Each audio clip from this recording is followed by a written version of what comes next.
Qual é o quinto planeta a partir do Sol? É grande, é feito de gás, é Júpiter. Ele foi, e ainda é minha vida, meu mundo e tudo pra mim. Você tem esse adorável garotinho de 6 anos que morre, e ele não deveria ter morrido. Isso acabou com toda a nossa família, quero dizer. Não tem uma forma melhor de dizer isso. Nós não estamos bem, e nunca mais vamos ficar bem de novo. Esse vídeo da Esther aparece. É um vídeo muito perturbador de assistir. E tudo se resume à palavra da mãe contra a do pai. Eu te odeio por não ter me deixado me despedir do meu filho, mas agradeço a Deus. Seu rosto não foi o último que ele viu. Olhe para ele, olhe para ele. Isso não é um homem. Meu Deus, eu matei meu filho. Isso é um homem. Meu Deus, meu filho está morto.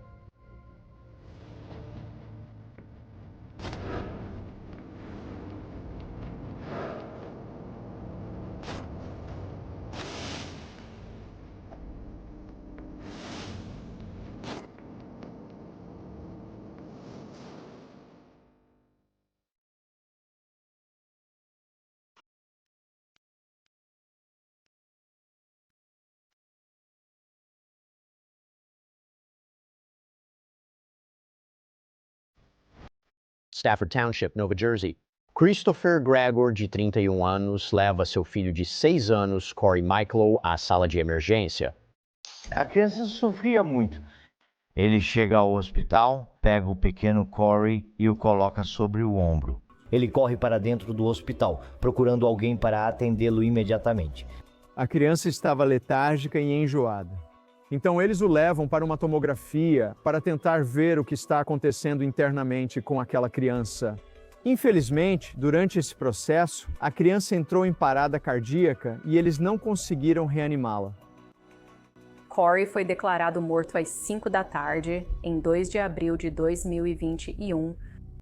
O pai de Corey sai da sala e parece ter algum tipo de reação emocional a isso. Você pode ver as mãos dele na cabeça, pode vê-lo se curvando e então ele vai embora. Você tem esse adorável garotinho de 6 anos que morre e ele não deveria ter morrido. E a pergunta que todos estão fazendo é: o que aconteceu com Corey Michael?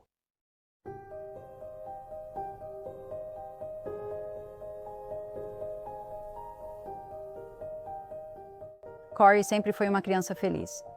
Ele era muito artístico, adorava o espaço sideral, gostava de praticar esportes e amava brincar com os amigos.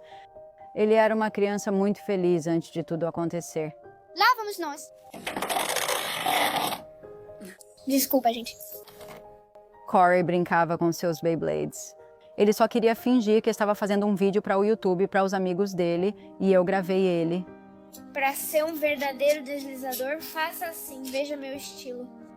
Corey era engraçado, né? Ele era um pequeno brincalhão, era carinhoso, atencioso, sempre gostava de ajudar os outros.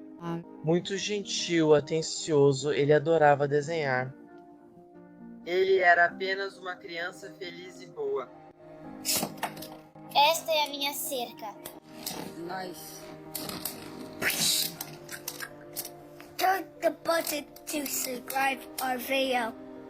Provavelmente éramos mais próximos do que a maioria dos avós com um neto, porque Brianna morava com a gente, com Corey. Minhas lembranças mais queridas do Corey são dos momentos a sós com ele.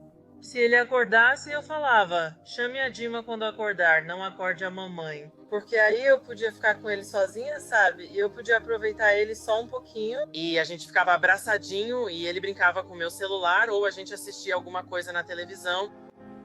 Então, gente, essa é a minha mamãe. Meu relacionamento com o Corey era muito próximo. Acho que o vínculo entre mãe e filho é inquebrável. Passamos por muito juntas. Eu tive o Corey aos 17 e meio, que crescemos juntos, éramos muito próximas. Ele adorava dançar. Eu tenho tantos vídeos engraçados dele dançando ao som de música. Corey sempre fazia caretas engraçadas e eu tenho tantas fotos disso. Ele sempre fazia muitas piadas.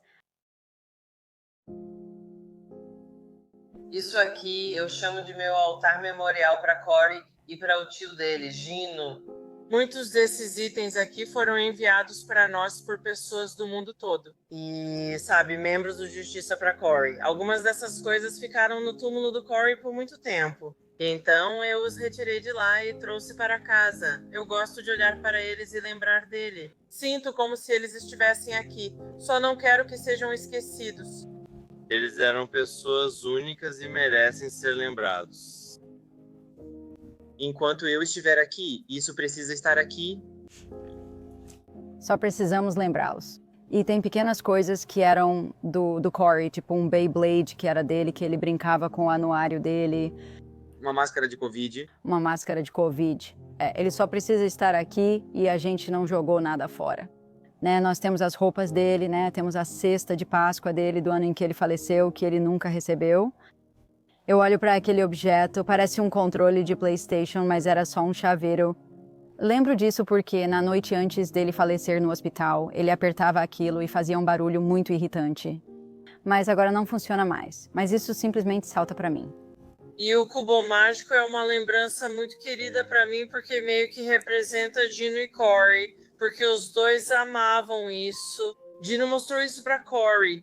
Ele colocou um cubo mágico maior no caixão de Corey quando ele faleceu. E isso meio que me deixa feliz. Quando olho para isso, fico feliz, mas triste.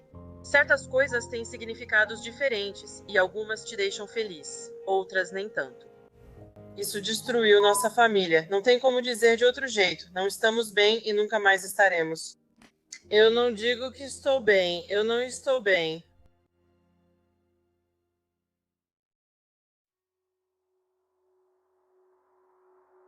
No dia em que Corey morreu, o detetive Dennis Mitchell, do Ministério Público do Condado de Ocean, foi alertado. Ele foi informado sobre a morte de uma criança no Southern Ocean Medical Center. Fui informado de que um menino de 6 anos, identificado como Corey Mikelow, deu entrada no hospital por volta das 3h45 da tarde. Ele foi declarado morto às 5h03 da tarde. Pouco depois, cerca de 20 minutos depois, o pai da vítima, identificado como Christopher Gregor, deixou o hospital. O Ministério Público do Condado de Ocean foi notificado. Junto com outros membros do órgão, compareci e iniciamos a investigação sobre a morte de Corey Mikelow.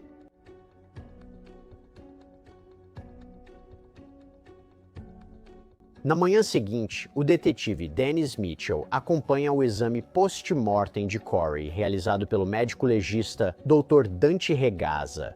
O Dr. Regaza determinou que a causa da morte de Corey Mikelow foi traumatismo contundente, lesões por impacto no coração e no fígado, além de sepse como fator contribuinte. Sabe, ter que realizar uma autópsia em uma criança por si só já é horrível. Mas o que isso também faz é revelar alguns detalhes muito importantes, porém perturbadores neste caso. O primeiro passo de uma investigação é examinar o corpo da vítima, ver se há algo que o corpo dele possa nos contar. O que o levou a estar nessa situação? No caso de Corey, foram os hematomas em várias partes do corpo dele que nos preocuparam bastante. Especificamente, hematomas que não pareciam estar alinhados com nenhum tipo de lesão acidental. A maneira da morte importa imensamente quando se trata de uma investigação de homicídio, porque, a menos que a causa da morte seja homicídio, você não tem uma investigação de homicídio.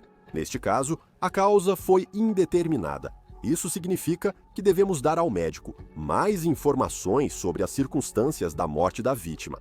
Neste caso, forneça uma linha do tempo detalhada dos eventos que cercaram a morte de Corey Mikelow. Muito poucos casos são classificados como indeterminados. Frequentemente, ao revisar mortes de crianças, sinalizávamos esses casos e destacávamos a necessidade de analisá-los com muito cuidado.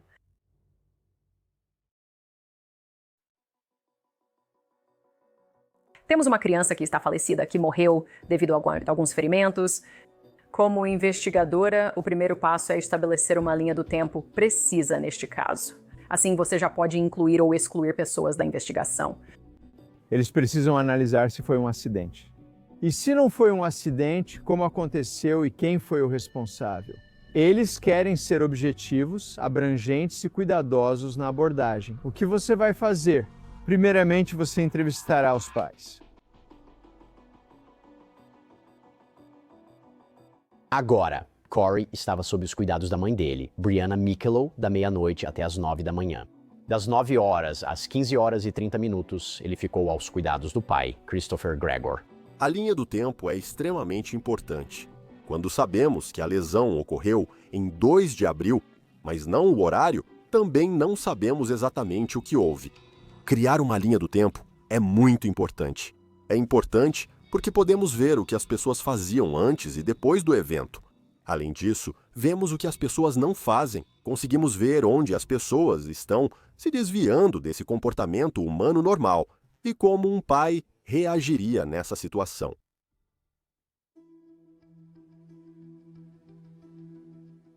O detetive Dennis Mitchell entrevista Brianna e ela concorda em falar com ele sem a presença de um advogado. Conversando com Brianna, soubemos do histórico de Corey, conhecemos o histórico de Christopher Gregor, quando ele entra na vida de Corey, mudando tudo a partir daí. Na verdade, ela envia uma pasta com documentos, incluindo registros médicos e do DCPMP. A entrevista com Dennis Mitchell foi difícil, pois algumas horas antes haviam me contado que Corey tinha falecido. Eu mal conseguia, formar uma frase. Ele foi muito gentil, mas estava tentando conseguir informações. Eu me lembro, ele só pediu meu celular e eu disse aqui que eu entreguei a senha para ele. Eu queria ajudar o máximo que eu pudesse. Eu falei, procure o Chris, te conto tudo o que precisar, mas vá ao encontro dele. Cristóvão, Gregor conheceu Brianna Mikelow em uma festa em Monroe Township. Na época, Brianna tinha 16 anos e Cristóvão 19 ou 20. Foi quando o relacionamento deles começou. E pelo que descobrimos durante a investigação, foi quando Corey Mikelow foi concebido. O relacionamento deles, à medida que a gravidez avançava, meio que se deteriorou. Chris se afastou de Brianna. Os avós dele eram muito presentes na vida dele, já que, você sabe, os pais dele eram muito jovens. A família de Brianna, especialmente, cuidou dele no início da vida dele. Christopher Gregor descobriu que era o pai de Corey aproximadamente 2 anos antes da morte de Corey. Isso aconteceu como resultado de Brianna ter solicitado benefícios para Corey junto ao Estado. Quando ela estava solicitando esses benefícios, pediram que ela informasse o nome do pai, que ela informou ser Christopher Gregor. O Estado tentou confirmar a informação contatando Christopher Gregor e, em certo ponto, pediu um teste de paternidade. Christopher não tinha nenhum relacionamento com Brianna, nenhum mesmo.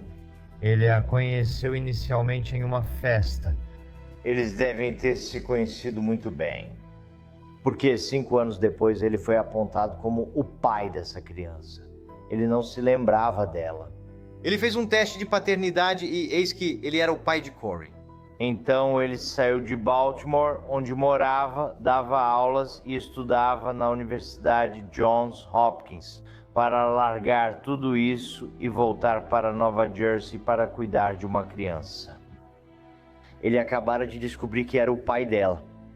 Corey tinha 5 anos. Com o envolvimento de Christopher, Chris passou a aparecer mais. Acho que Corey queria ter um relacionamento que você imaginaria ter com um pai, mas ele não conseguiu isso. Acho que Corey teve medo dele desde muito cedo, mas também acho que Corey tinha esperança. Durante toda a sua vida e durante a vida de Corey, Brianna lutou contra alguns vícios que ela tentou superar através de programas de reabilitação. O acordo de custódia do Corey entre Brianna e Chris variou ao longo dos anos. Inicialmente, Brianna tinha a guarda total. Em determinado momento, ela perdeu a guarda novamente devido ao seu vício. A mãe dela, Rebecca, assumiu a guarda total em determinado momento. Quando Chris entrou na história, os dois acabaram compartilhando a guarda conjunta, com Chris Gregor tendo a guarda residencial principal de Corey Mikelow e Brianna tendo o direito de visitas. Quando Corey entrou na vida de Christopher pela primeira vez, ele estava acima do peso e tinha dificuldades de aprendizagem. Ele não estava indo bem na escola. Christopher se mudou para a casa da família e cuidava de Corey diariamente. Como resultado disso, Dave Gregor foi para a garagem. Ele tirou todo o equipamento antigo de beisebol dos filhos, as coisas de basquete, as coisas de futebol americano. Eles fizeram um quarto na casa para a criança de 6 anos que agora estavam trazendo para casa. E eles criaram uma nova vida para esse neto e filho. Como resultado de Christopher e sua família, ele se tornou atlético. Na verdade, ele era competitivo nos esportes, ia muito bem na escola e se comunicava muito bem. Ele era um dos melhores alunos e muito querido não só pelos professores, mas também pelos outros alunos. Então, Corey, como resultado da entrada de Cristóvão em sua vida, mudou drasticamente em relação à vida que tinha antes disso. O relacionamento de Corey com o pai eu descreveria como conturbado, porque Corey ainda o admirava.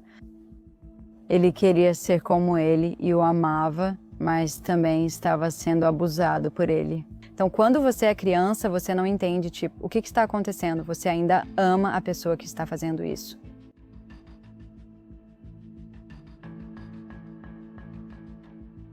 Durante a entrevista de Brianna com o detetive Mitchell, ela é informada de que sua mãe, Rebecca, contratou um advogado em nome dela. Apesar disso, Brianna insiste em continuar falando sem advogado. Perguntamos a ela se nos daria consentimento para revistar sua casa e ela deu. Descobrimos que Corey ficava no porão da residência com Brianna quando estava lá. Então esse foi nosso foco principal em relação àquela casa. Observando os quartos dela e de Corey, tudo estava limpo e organizado, sem nada preocupante. Não havia nada que chamasse nossa atenção para mostrar que essa criança foi maltratada de alguma forma enquanto estava nessa casa.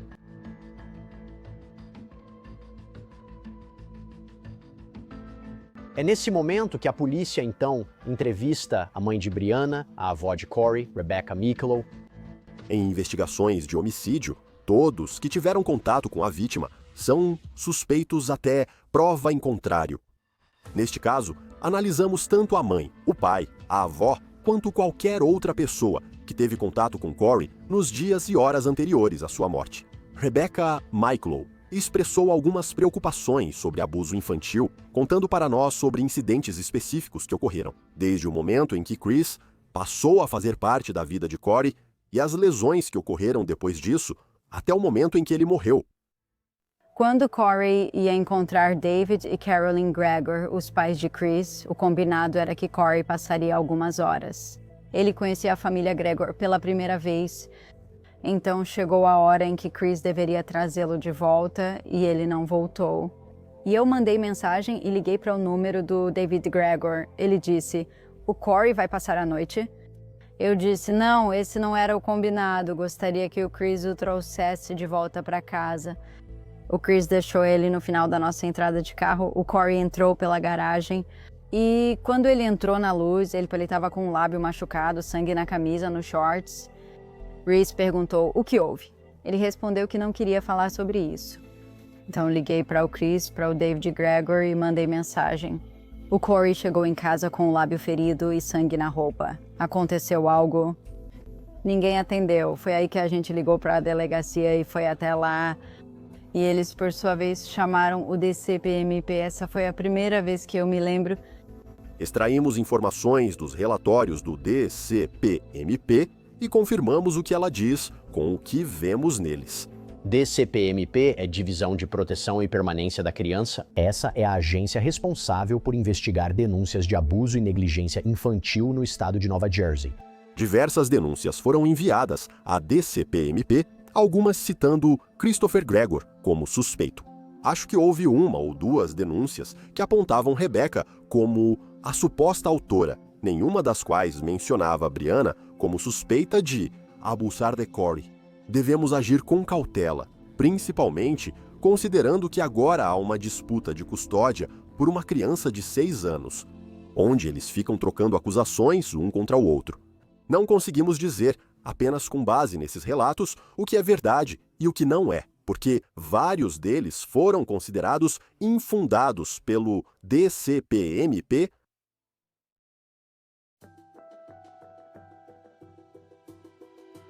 Aprofundando-se nessas alegações de abuso, o detetive Mitchell decide conversar com os pais de Christopher Gregor, David e Carolyn.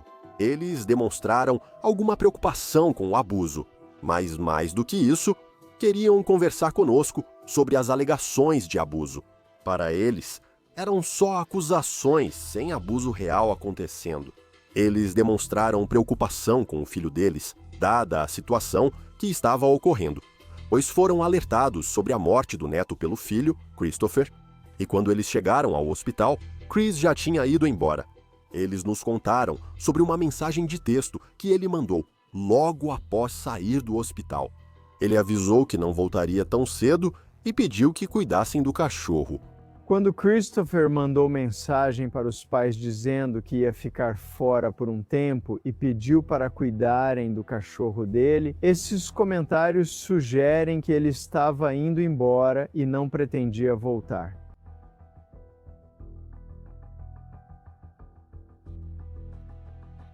Depois de ver essas mensagens de texto alarmantes, foi quando os detetives conseguiram um mandado de busca para a residência de Christopher Gregor. Comparando as casas de Christopher Gregor e Brianna, notamos dois pais bem diferentes. Na casa de Brianna, há fotos de Corey espalhadas pelas paredes. Vemos ultrassonografias, coisas que você esperaria encontrar na casa de uma mãe. Quando olhamos para a casa de Cristóvão Gregor, vemos poucas ou quase nenhuma foto de Corey. Vemos um apartamento com cara de solteiro, cheio de suplementos de academia espalhados. Corey tinha um quarto específico na casa de Cristóvão, típico de uma criança de 6 anos com cama de solteiro, uma escrivaninha para ele fazer o dever de casa e pintar. Nada era preocupante até começarmos a vasculhar o lixo.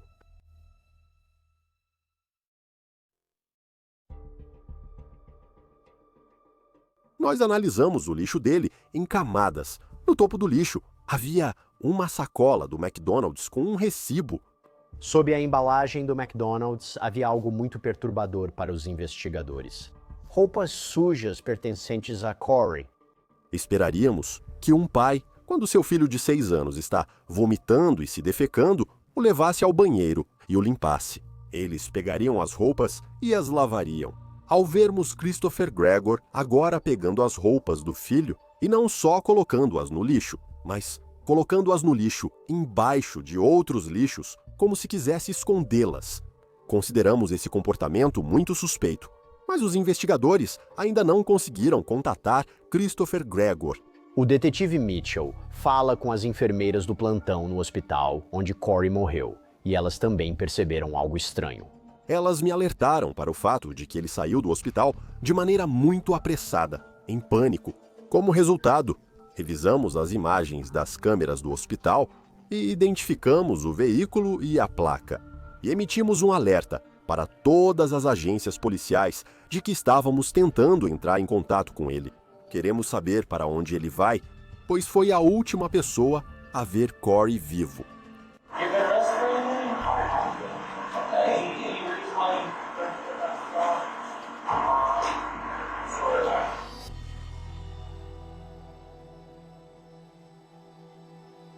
2 dias após a morte de Corey, o detetive Mitchell é notificado de que Christopher Gregor foi parado em seu veículo pela polícia em Alcoa, Tennessee.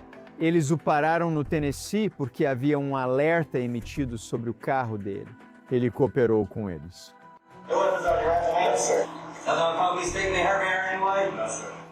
A reação de Christopher à morte de Corey foi dramática. Ele não sabia o que fazer. Ele tinha essa criança perfeitamente saudável 2 dias atrás, e agora essa criança está morta. E ele ficou chateado, ligou para os pais dele, saiu correndo do hospital. A mãe dele nos disse que ele estava inconsolável.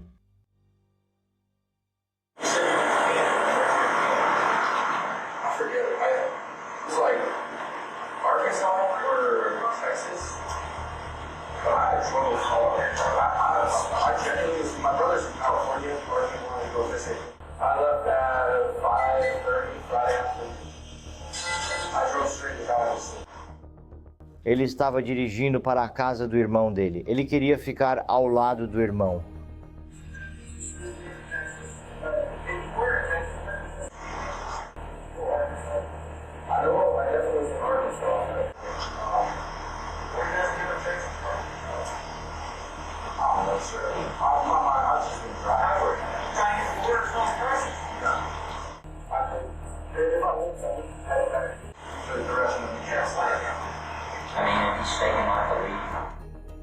A polícia de Alcoa, conversando com Cristóvão, pergunta por que ele deixou a região, especificamente Nova Jersey. Ele dá várias explicações. Uma é que ia visitar o irmão na Califórnia, outra que precisava esfriar a cabeça, porque ele tinha medo de acabar fazendo ou dizendo algo para a mãe do falecido que não deveria. Ele conta que só saiu para dar uma volta, e ao ser parado, já estava voltando para Nova Jersey.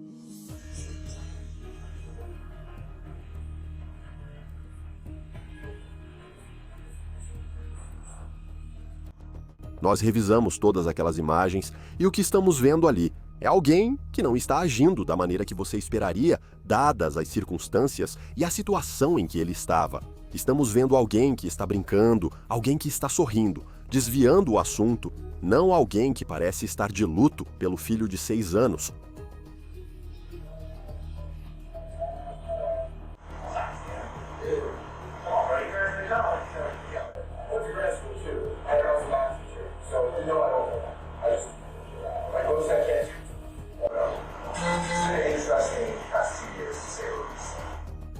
Sempre que alguém foge da cidade imediatamente após a morte de alguém, isso imediatamente acende um sinal de alerta em nossas mentes.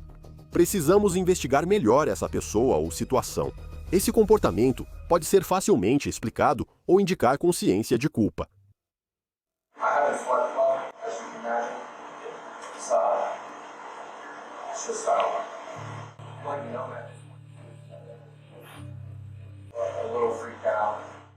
Na conversa dele com o Departamento de Polícia de Alcoa, ele conta um pouco sobre o que aconteceu com Corey, sobre os médicos.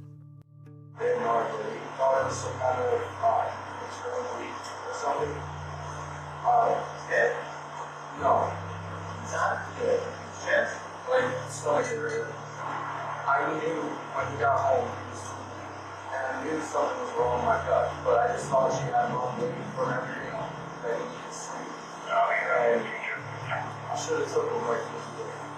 There's a lot of me things like, it's partially my fault in the sense that if they truly did something, we would have good at it hard, but it would be alive. If I never did that, the Baltimore type of thing. And when that's what goes through my head this whole ride.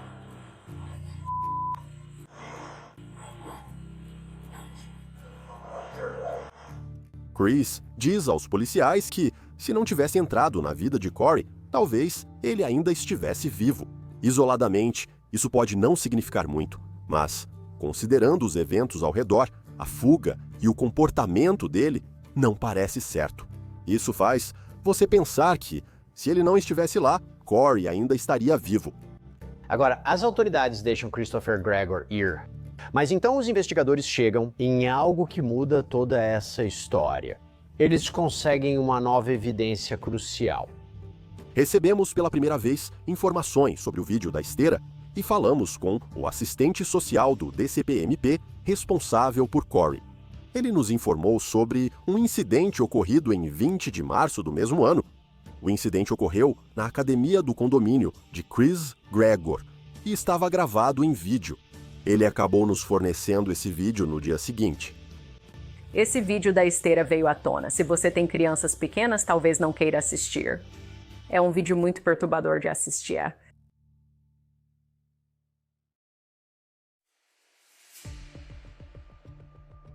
Só no dia seguinte à morte de Corey, em 3 de abril, tivemos acesso ao vídeo, onde vemos Christopher Gregor. Ele manda Corey direto para as esteiras. Corey sobe em uma delas.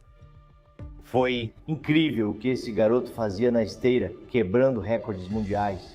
Depois de cerca de 9 minutos com Corey correndo na esteira em um ritmo bom, Chris se aproxima da esteira.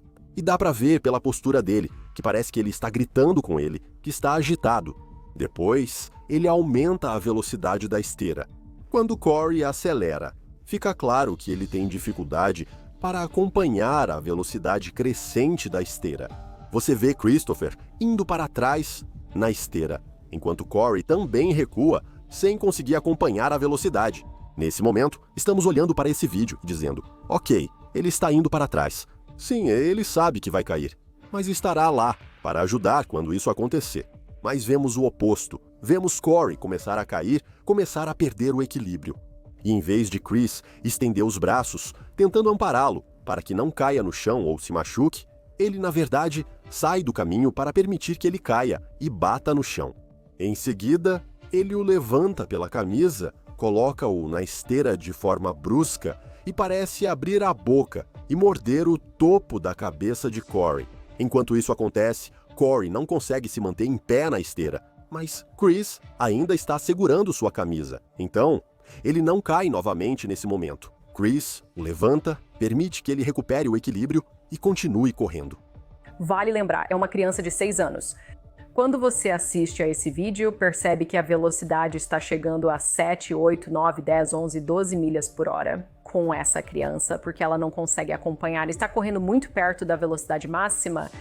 Ele cai mais 5 vezes da parte de trás da esteira, enquanto Chris instrui Corey a voltar para a esteira por trás e pular na pista em movimento. Enquanto uma maneira mais segura seria desligar a máquina, ou instruí-lo a pisar nas laterais, segurar nas alças e então recuperar o equilíbrio dessa forma. Então estamos vendo o pai praticamente assistir e instruir o filho a se machucar nessa esteira. É um vídeo arrepiante. Esta é uma das coisas mais perturbadoras que já vi. Você está assistindo um garoto indefeso de 6 anos ser abusado repetidamente pelo pai.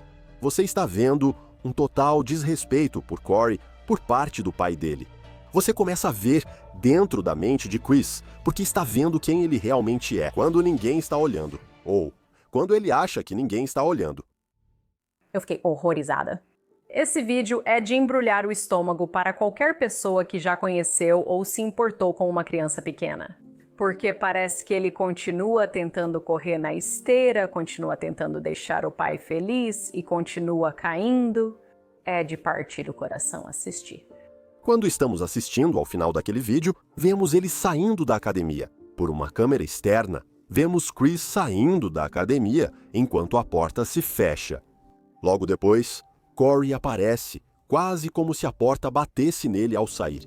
Chris demonstra total desrespeito, total falta de preocupação ou empatia pelo filho, e o que ele tinha acabado de passar parecia estar mais focado em sua própria raiva. Eu reparei que Corey estava com um hematoma, ele tinha uma marca grande no antebraço. E Corey me contou que Christopher fez ele correr muito rápido na esteira, chamando ele de gordo. Então eu imediatamente fiz uma denúncia para o DCPMP.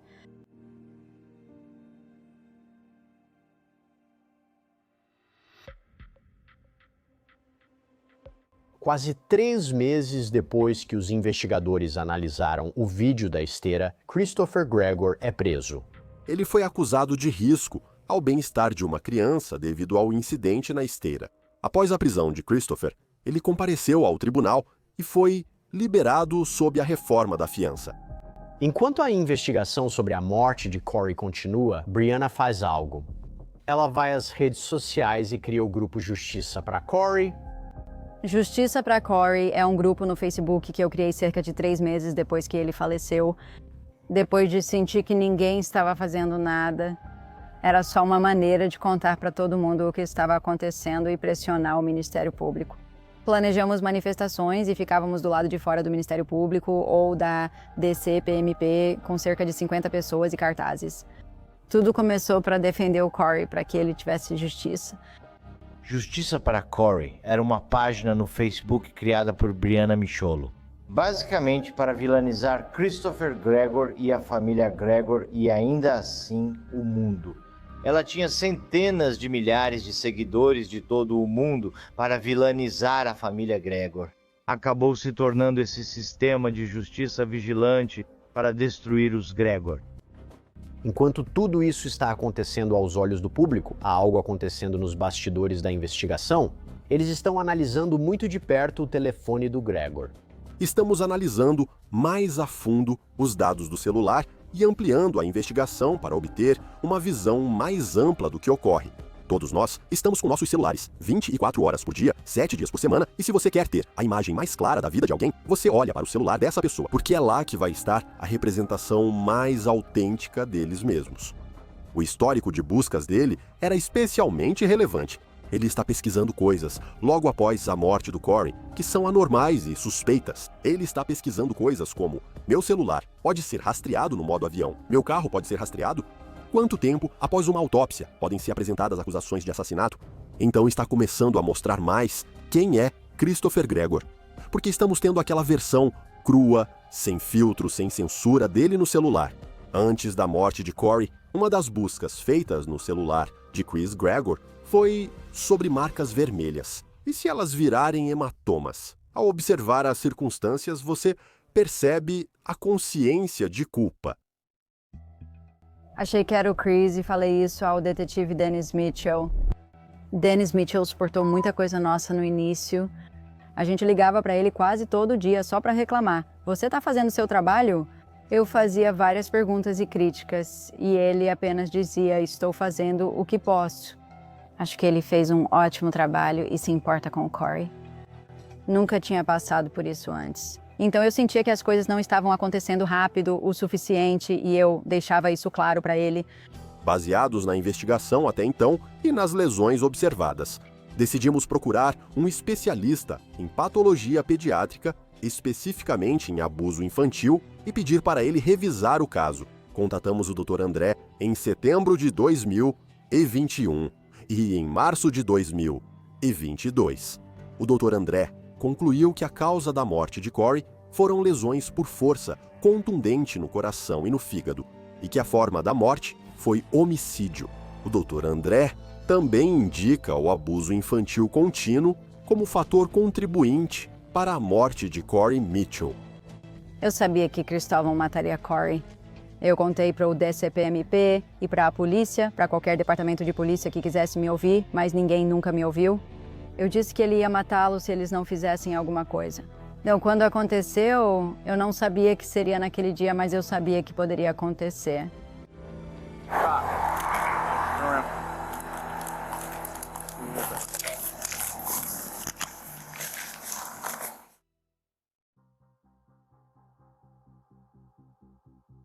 Quase um ano após a morte de Corey Michaelow, Christopher Gregor é preso e acusado pelo assassinato de Corey.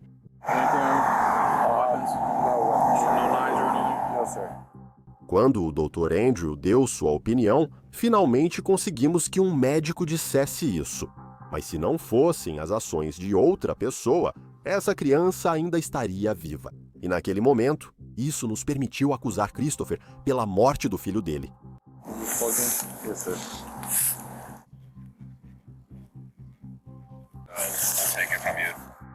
Foram feitas duas acusações em datas distintas. Alegou-se que, em 20 de março de 2021, o incidente com a esteira expôs a criança ao perigo e colocou seu bem-estar em risco. E então ele foi acusado em 2 de abril, cerca de 12 dias depois, pelo assassinato, agora de Corey. Então, o incidente inicial foi a exposição ao perigo. O segundo foi o assassinato em 2 de abril.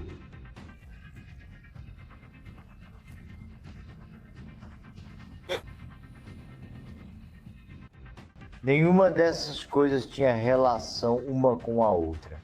E é por isso que fizemos o que você chama de pedido de separação. E esse é um pedido para dizer que ele será prejudicado pelo caso da esteira e o caso de assassinato serem julgados juntos. Porque todo mundo sabia que a esteira não tinha absolutamente nada a ver com a morte dele em abril. E que se o júri visse a esteira e isso juntos, isso os levaria a uma única conclusão. Então fizemos uma petição para separar os casos, que foi negada, e seguimos para o julgamento com as duas acusações.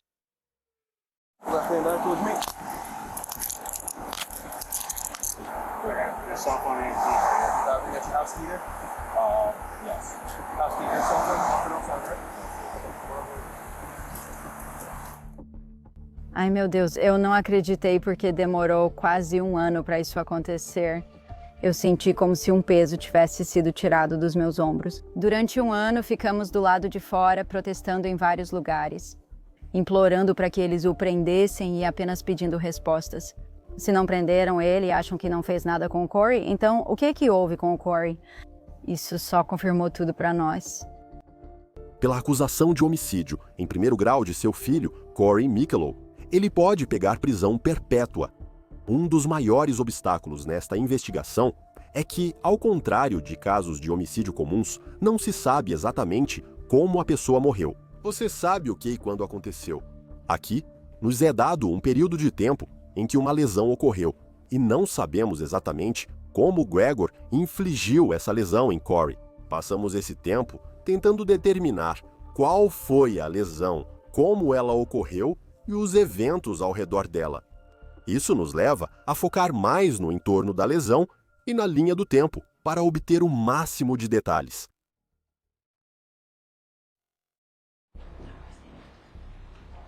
Membros do júri, o réu se declarou inocente das acusações. Como juízes dos fatos, vocês trabalham para determinar a credibilidade das testemunhas e para decidir se uma testemunha é digna de confiança e, portanto, credível.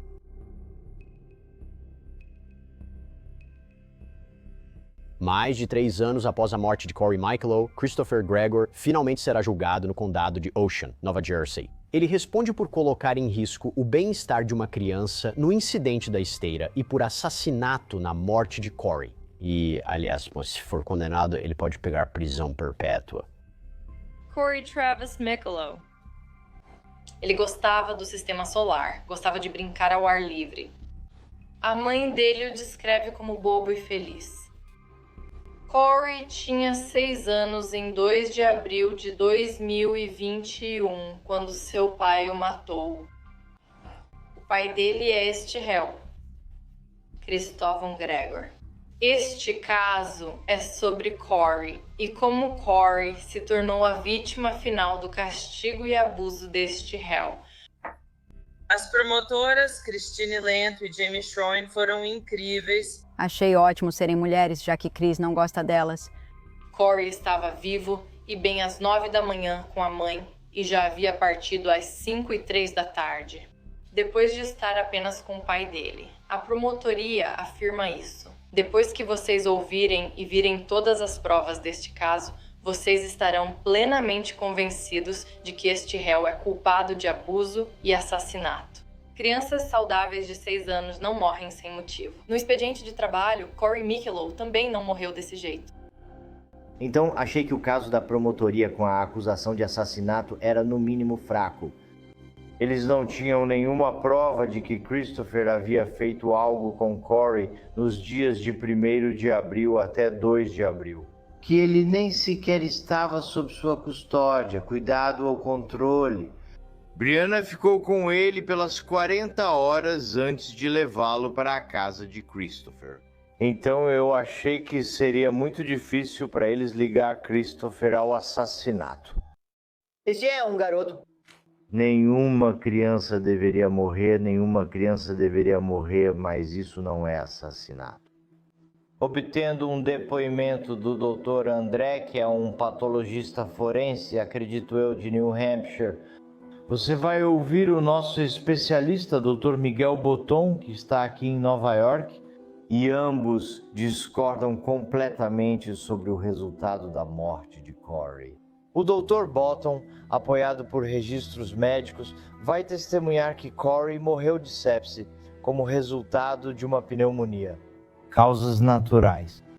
Que os hematomas do dia 20 de março não tiveram absolutamente nada a ver com a morte dele. Ele queria dizer que Corey morreu de pneumonia e sepse. Fiquei chocada, porque pensei, estive com ele horas antes e ele não estava doente. Como isso é possível? Não existe registro médico de que ele estava doente. Você vai ver que no dia 20 de março, Cristóvão leva aquele garoto para uma academia. E nessa academia você vai ver o Cristóvão ir até a esteira e aumentar a velocidade. E você vai ver o Corey cair. E você vai ver ele levantar aquele garoto 6 vezes. Colocar ele de volta na esteira. E eu vou te dizer agora, você não vai gostar dele e eu não me importo se você gosta dele ou não. Quando você assistir aquele vídeo, você vai ficar horrorizado. Mas eu estou te dizendo agora que as evidências que você vai ver sobre a morte do Corey não tiveram absolutamente nada a ver com isso. Esteira, o vídeo da esteira ia ser horrível. E eu sabia disso, então eu comecei por ele. Quando eu vi aquele vídeo, eu fiquei horrorizado. Quando vi aquele vídeo pela segunda vez, fiquei horrorizado. E na 2.000ª vez que eu vi aquele vídeo, eu fiquei horrorizado. Então eu precisei amenizar isso. Como a linha do tempo dos eventos é tão importante nesse caso, a promotoria precisa começar com uma testemunha forte, e a primeira testemunha que eles chamam é Brianna Mikelow. Brianna, no dia 20 de março de 2021, por volta das 4h15, você deixou Corey com o pai dele na academia Clubhouse, no condomínio Atlantic Heights? Sim. Como estava o comportamento do réu quando ele deixou Corey entrar na academia? Naquele momento? Ele estava muito bravo. A promotoria mostrou o vídeo da esteira ao tribunal e o júri ficou tão horrorizado quanto quem o assistiu. Pela primeira vez vi os rostos deles, acho que uma mulher até virou o rosto. Ele está levantando-o pelos ombros e pela camisa. E dá para ver pelas pernas do Corey que ele não quer voltar para aquela esteira. Ele o trata como um boneco de pano, né? Ele está levantando ele, as pernas dele estão balançando. É isso que o réu faz. Enquanto ele está tentando colocar Corey em uma esteira em movimento, o réu morde a cabeça de Corey. Que tipo de pai faria isso com seu filho, Brianna? Quem era a criança que aparecia naquele vídeo?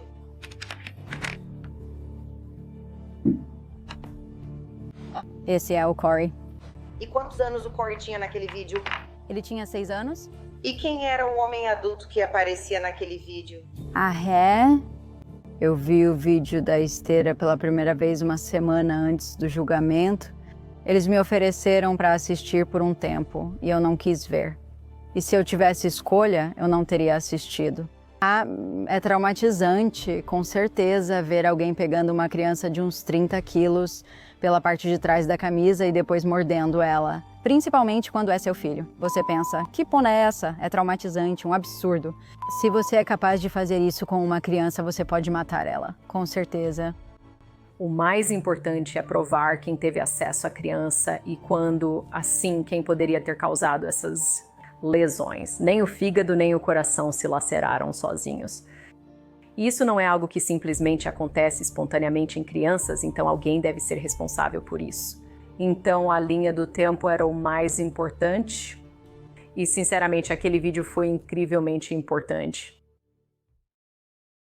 Enquanto você estava com o Corey, você viu algum hematoma nele? Vi, sim. Pode descrever aos jurados os hematomas que viu? Ele tinha um hematoma na testa e era de um formato muito estranho, parecia meio que a marca de alguma coisa.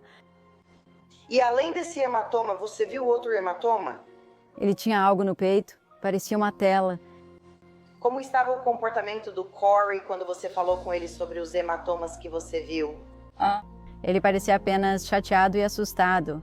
Ver os hematomas no corpo dele foi chocante. Acredito que havia cerca de 14 arranhões, escoriações, contusões espalhados por todo o corpo dele. O promotor então pergunta a Brianna sobre esses hematomas adicionais que ela viu em Corey alguns dias depois. Enquanto Corey estava na sua casa depois das seletivas de futebol de bandeira, quais se houve hematomas você viu no corpo dele? Ele tinha um grande hematoma no peito. Parecia que ele tinha hematomas de marcas de dedos por todos os braços e pernas. E ele tinha era muito grande, tipo, no quadril dele, do lado. Que tipo de contato era permitido no futebol de bandeira da primeira série? Futebol? Não tem contato. Brianna Mikelow estava muito preocupada com os hematomas que encontrou no corpo de Corey. Ela estava vendo hematomas em lugares onde normalmente você não esperaria encontrar em uma criança. Como resultado, ela entra em contato com o DCPMP sobre esses hematomas e sua preocupação, e eles a orientam a procurar um pediatra, o que ela acaba fazendo. chamando sua atenção para 31 de março de 2021, você entrou com um pedido emergencial de custódia total de Corey na vara de família, no tribunal? Sim. E você pode dizer aos jurados por que fez isso? Eu temia pela vida do Corey.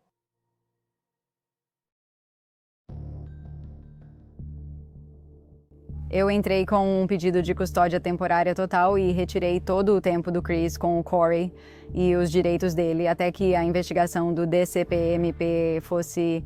Meu objetivo era afastar Corey de Christopher para impedir abusos até o DCPMP agir. Eles não podem acusar, mas podem retirar todos os direitos dele. Por isso fui e entrei com o pedido.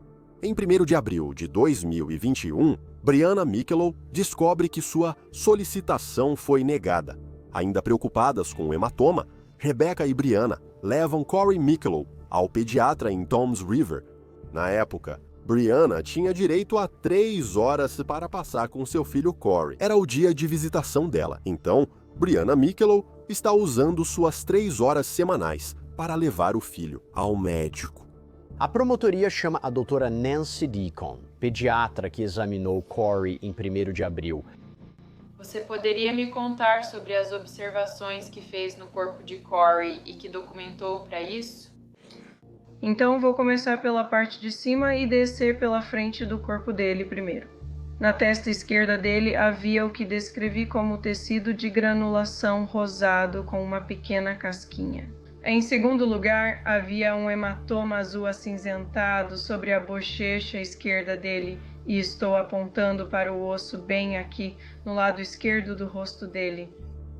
Bem, depois que o pediatra, Dr. Deacon, examinou o corpo de Corey, ela fez um diagrama mostrando os hematomas no corpo de Corey e seus diferentes estágios de cicatrização. Então conseguimos ver que esses hematomas não aconteceram em um único evento. Esses hematomas, que surgiram em momentos distintos, ocorriam continuamente na vida dele.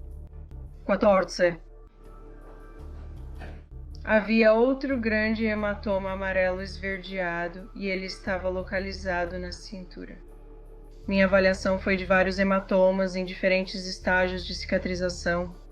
Havia hematomas que você poderia explicar por quedas, pelas brincadeiras que as crianças fazem, e então há áreas sobre tecidos moles. É preciso um impacto maior para ter um hematoma desse tamanho e esse tipo de lesão. É preciso uma força maior e mais intensa. Os hematomas no corpo de Corey foram causados por mais do que só o incidente da esteira. Diz aqui, este é o refrão de Joe. Corey diz, ele ficou com hematomas no peito, braço, quadril e testa. Os hematomas vieram de jogar futebol americano no gramado. Ele disse que o pai estava ensinando-o a pegar a bola. Pressionei mais e ele disse que teve mais hematomas ao cair da esteira. Para mim, isso é assassinato. Minha impressão, o que ele estava falando era sobre jogar futebol americano com o pai dele. Não foi dito assim, mas essa foi minha impressão.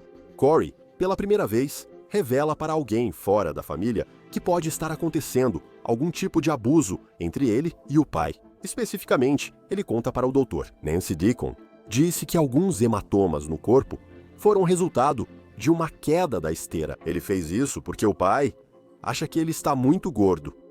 Mostre no seu prontuário onde você fala sobre o que Corey te contou. Que ele estava relutante em te dizer isso, que você precisou incentivá-lo, que você precisou mostrar para ele que ele estava seguro. Você pode me mostrar em algum lugar nesse prontuário quando você escreveu isso? Isso, aliás, eu acreditaria, é importante. Em uma avaliação feita por um médico que está perguntando sobre abuso infantil, onde está isso nesse gráfico, nessa avaliação? Então, eu não documentei exatamente o que eu disse para Corey. E, na verdade, 10 minutos antes deste júri entrar nesta sala, você testemunhou em uma audiência neste tribunal? Sim. E em algum momento durante aquele interrogatório, antes que o júri estivesse nesta sala, você disse algo sobre isso. Que você teve que incentivar Corey, teve que encorajá-lo. Ele estava relutante em responder as perguntas. Você disse isso alguma vez? Acho que eu disse que ele estava relutante quando eu perguntei para ele. Ele hesitou. Eu acredito que foi isso que eu disse. Ele hesitou. Eu não disse no registro que ele hesitou. Eu disse exatamente o que ele disse. E você não pode contar a ninguém aqui quando ou como aconteceram? Não, eu só posso descrever o que vi. Não houve abuso. Antes da esteira, não houve nenhuma acusação de abuso depois da esteira. E conseguimos demonstrar que ele ficou com os hematomas jogando futebol e por ser um típico garoto de 6 anos. O assistente do DCPMP e o Dr. Deacon, ao ver esses hematomas e as informações recém-fornecidas, perceberam o ocorrido. Corey recomendaram a Brianna que levasse Corey ao Jersey Shore University Medical Center. Lá, eles têm uma divisão de pediatria especializada em abuso infantil e um médico específico que é especialista em abuso infantil. Mas quando Brianna chega ao pronto-socorro, um especialista em abuso infantil não está no hospital. Fizeram exames de sangue e radiografias, disseram que ele estava bem. Corey disse que Chris o fazia correr na esteira e o machucava. Então, eles só marcaram uma consulta para o dia seguinte com uma especialista forense em abuso.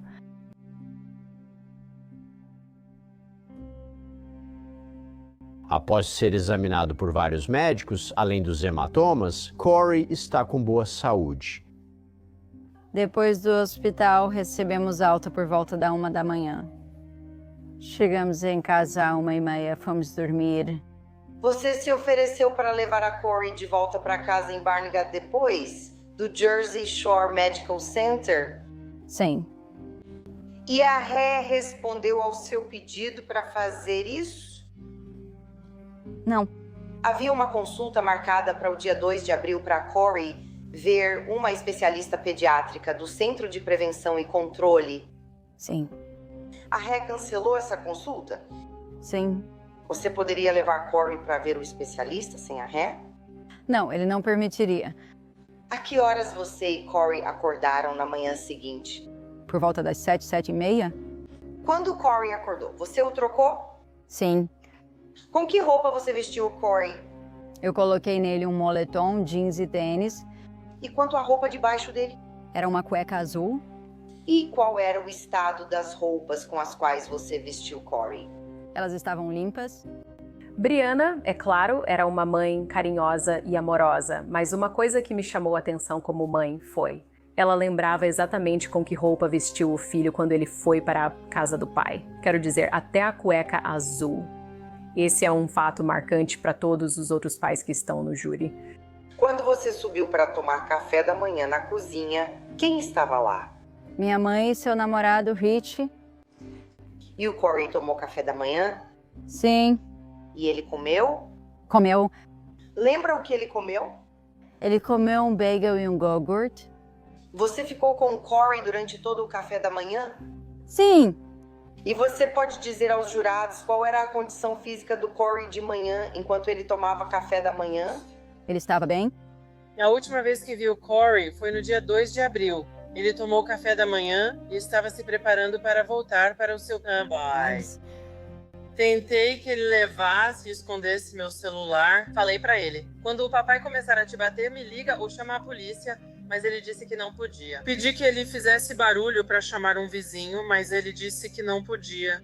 Eu não sei porquê, mas eu disse: bom, então seja um bom menino, o que provavelmente fez ele pensar que não era, e que era por isso que isso estava acontecendo. Eu não sabia o que mais dizer, e não achei que aquela seria a última vez que eu veria o Corey, mas foi... Foi? Você pode, por favor, contar aos jurados o que o réu te enviou por mensagem, incluindo a data e o horário da mensagem? Sim, em 4 de fevereiro de 21 às 8h37 da manhã ele disse: quero dizer, considerando que você sequestrou meu filho por um dia e uma noite inteiros, o mínimo que está acontecendo é um dia inteiro. A noite será removida da sua próxima visita, no máximo. Espero que o tribunal aceite meu pedido hoje e que você perca todos os direitos. E por volta de que horas você chegou ao condomínio para deixar o Corey naquela manhã? Por volta das 9 da manhã. Quando você chegou, onde estava o carro do réu? Não tenho certeza, não estava lá. Você enviou mensagem ao réu perguntando onde ele estava? Sim.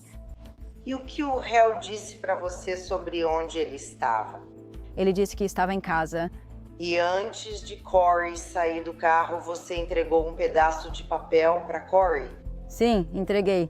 Era um papel do hospital que tinha informações, para que o réu pudesse olhar os registros dele. E por que você fez isso? Eu só estava sendo gentil. Você falou com Corey no carro antes de mandá-lo para a casa do réu? Falei sim. Essa foi a última vez que você falou com Corey? Foi, sim. Eu o levei até a casa do Cristóvão e foi estranho porque eu cheguei lá e o carro do Cristóvão não estava lá como sempre está. Conversei com o Corey e disse, acho que seu pai não está aqui. Ele respondeu, então não preciso ir. E eu disse, não, você precisa ir. Depois o Chris mandou mensagem, faça o Corey entrar.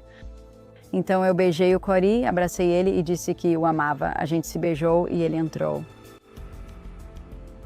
O promotor então pergunta para a Brianna sobre as mensagens de texto que ela recebeu do réu depois que ela deixou o Corey. E aliás, essas são mensagens que Gregor depois apaga do celular dele. Começando pela primeira mensagem, você pode, por favor, contar ao júri sobre sua conversa com o réu? Sim, às 9h48 da manhã, eu disse, pare de ser tão convencido, se eu fosse você, com certeza não seria. Ele disse, sim, eu sou. Uma acusação absurda feita por você, que quando você foi ao tribunal ontem, foi completamente descartada e desconsiderada. Ele disse, mostra o quanto de evidência existe, não é? Você vai ter um choque de realidade hoje.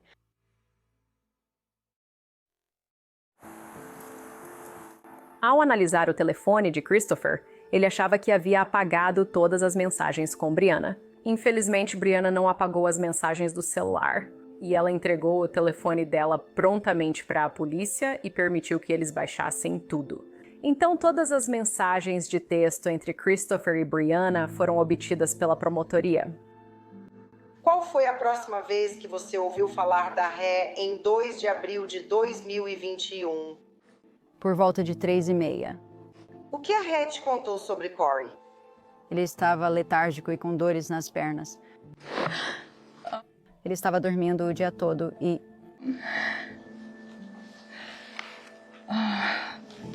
Ele estava vomitando e simplesmente não estava se sentindo bem. E então ele me pediu para enviar o cartão de seguro do Corey para ele. E você enviou o cartão de seguro do Corey para o réu? Enviei sim. E o réu disse algo sobre levar o Corey ao hospital? Sim. E o réu te disse para qual hospital ele estava levando o Corey?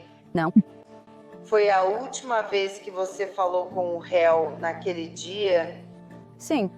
O que você fez naquele momento? Comecei a ligar para os hospitais para ver se o Corey estava lá. Contei para a minha mãe. E nós começamos a ligar para todos os hospitais da região e todos disseram que ele não estava lá.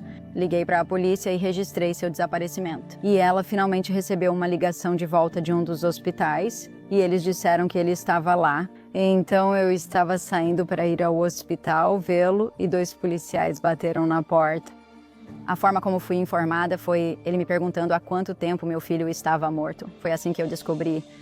E eu fiquei tipo, de quem? O meu não. Tenho um filho de 6 anos. No contra-interrogatório, a defesa questiona duramente a credibilidade da Brianna. E eles realmente estão focando nas dificuldades dela com o vício.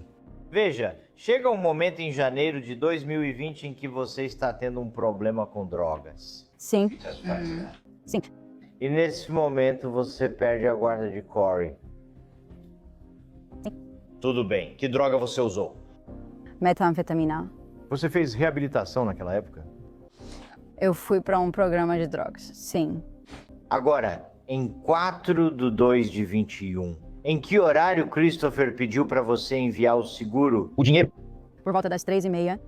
Você se lembra, nessa conversa do Facebook, por volta das 3h49 da tarde, pedindo para uma pessoa chamada Mon trazer um pouco para mim? Sim. Então esse foi o dia em que Corey morreu? Foi sim. Você pediu para possa trazer metanfetamina? Sim, na verdade, naquele dia eu não fiz isso. Ok, mas você queria fazer isso? Sim, eu estava muito chateada com o abuso do meu filho. Então, no dia em que você está reclamando que seu filho foi supostamente abusado. Christopher, você está pedindo para Paz trazer metanfetamina? Eu pedi. Ok. O contra-interrogatório dela foi intenso. Precisei me controlar. Em certo momento, achei que estava exagerando. Eu acabei entrando um pouco no vício dela em drogas, nos demônios dela. Me permitiram porque vai direto ao ponto dela. Credibilidade sempre é uma questão. Eu queria que o jurado visse isso. A promotoria chama a enfermeira do pronto-socorro, Lindsay Carnaval, ao banco das testemunhas. E ela descreve os últimos momentos de Christopher Gregor com Corey. Quando Corey estava inicialmente na sala 6 do pronto-socorro, qual era o comportamento do réu? Ele demonstrava falta de emoção. E o que estava acontecendo com o estado de Corey nesse momento? Corey não respirava nem tinha batimentos cardíacos, estava praticamente morto. Por volta das 4h51, o réu voltou para a sala? Ele voltou agora, sim? Você estava presente naquele momento dentro da sala 6 com Corey? Sim, eu estava. Qual era a condição de Corey naquele momento? O coração dele não estava batendo e ele não estava respirando. A ré saiu do quarto 6? Ele saiu? A ré então voltou ao quarto 6 em algum momento? Não, ele não voltou.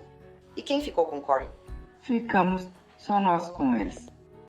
Cristóvão não saiu do hospital antes do Corey falecer. Disseram a ele que o Corey faleceu. A promotoria, no caso, disse que ele não demonstrou emoção o suficiente. Não sei se são especialistas em demonstrar emoções. Afinal, quem pode dizer como alguém deve demonstrar ou não emoção? Demonstrar emoção. Ele nem consegue entrar na sala. Olhe para ele, olhe para ele. É isso que eles chamam de demonstrar pouca emoção. Eles tiveram que arrumar uma cadeira para ele. Ele está inconsolável. Isso não é um homem. Meu Deus, eu matei meu filho. É um homem. Meu Deus, meu filho morreu. Você viu o vídeo? Eu vi o vídeo. Ok. Ao ver o vídeo, percebeu ele chorando? Eu vi ele chorar? Você viu ele demonstrar emoção? Sim. Você viu ele chateado? Sim. Você viu ele ter que sentar em uma cadeira? Você viu pessoas tendo que ajudá-lo? Você viu colocar em telas de privacidade? Você viu tudo isso, certo? Você sabe algo sobre isso? Sim, você sempre soube, mas sabia disso aqui, certo? Então ele não estava sem emoção. Ele tinha falta de emoção. Ok. David Gregor, o pai do réu, é chamado pela defesa. No dia 2 de abril, você teve notícias de Christopher? Sim, tive. Como Christopher se comportou nessa conversa? Histérico. Quando foi a próxima vez que você ouviu falar dele? Alguns minutos depois, ele estava inconsolável. Ele tinha acabado de perder o filho. Você falou com seu filho enquanto estava dirigindo para o hospital em Stafford. Correto? Correto. E quando você falou com seu filho, você disse a ele que iria entrar em contato com a polícia, correto? Sim, eu disse. E quando você chegou ao hospital, depois de ter dito ao seu filho que iria entrar em contato com a polícia, seu filho não estava lá no hospital, correto? Ele não estava na sala de emergência, não. E quando você chegou ao hospital, Corey estava lá sozinho, sem nenhum membro da família, correto? Está certo. Queriam deixar minha esposa e eu entrar. E nesse tempo, desde que seu filho saiu até você chegar lá, Corey ficou sozinho no hospital, sem nenhum familiar, correto? Até onde eu sei. Do momento em que você conheceu Corey até o momento em que Christopher se mudou para Barnett, você já viu Christopher maltratar, abusar ou bater em Corey? Nunca. Você já assistiu ao vídeo da esteira? Não. Tudo bem, por que não? Porque eu não quero ver.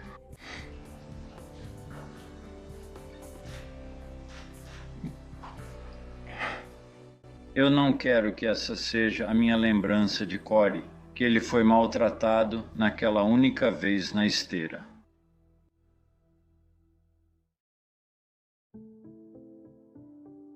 O patologista forense, Dr. Tomás André, que é especializado em pediatria, é então chamado pela promotoria.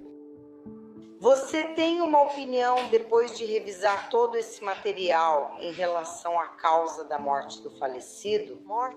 Sim, Corey morreu devido a um trauma contundente, lesões de impacto no tórax e abdômen com laceração do coração, contusão e laceração do pulmão esquerdo e contusão do fígado.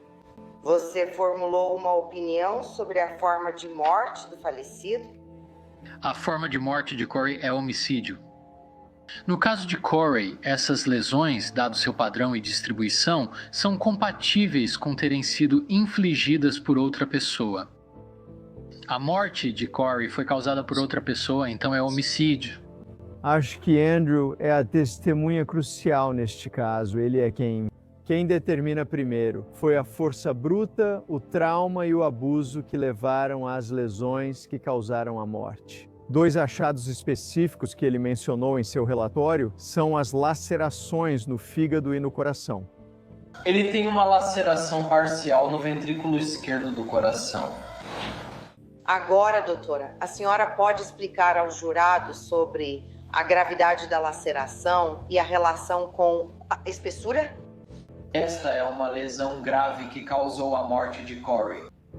Essa laceração não atravessou completamente o coração, músculo. Não é um buraco nem um rasgo no coração.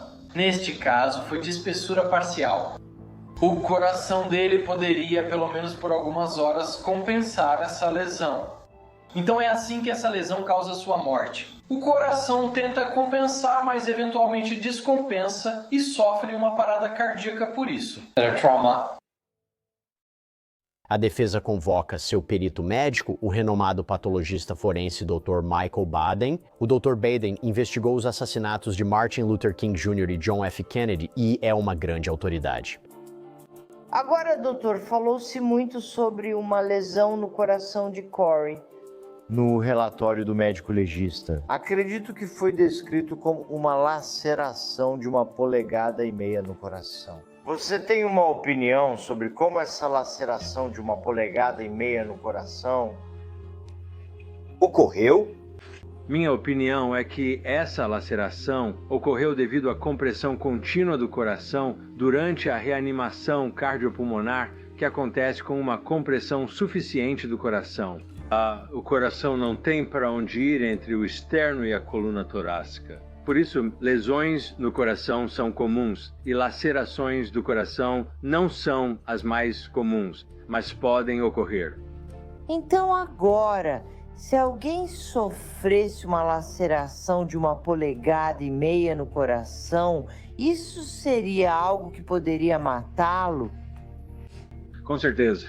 E quanto tempo levaria para uma pessoa morrer se ela recebesse uma laceração de 0,5 polegada no coração? Bem, o coração pararia de bater em 1 ou 2 minutos. Se essa lesão tivesse ocorrido às 2:02 da tarde até 3:43 da tarde. Quando o Sr. Gregor chegou ao hospital com Corey, ele já estaria morto? Ele não poderia viver mais de 2 minutos com esse tipo de ferimento. Sim, absolutamente. Baden tenta argumentar que as lacerações no coração aconteceram como resultado da reanimação cardiopulmonar feita na criança. E isso é verdade, pode acontecer. É improvável que isso aconteça em um ambiente hospitalar, mas isso não explica as lacerações no fígado. Na minha opinião, dada a idade dessas lesões, é totalmente incompatível que tenham sido produzidas pela reanimação cardiopulmonar, porque elas não teriam tido essa resposta inflamatória que leva horas para se desenvolver. A constelação de todos esses achados e a distribuição deles por todo o coração me diz que isso não está relacionado à reanimação cardiopulmonar, mas sim ao estresse crônico contínuo. Então, embora a causa imediata da morte de Corey tenha sido as lesões por impacto contundente que ele sofreu no dia em que morreu, a presença de cardiomiopatia por estresse sugere que havia estresse fisiológico contínuo, muito provavelmente devido a maus tratos ou abuso contínuos.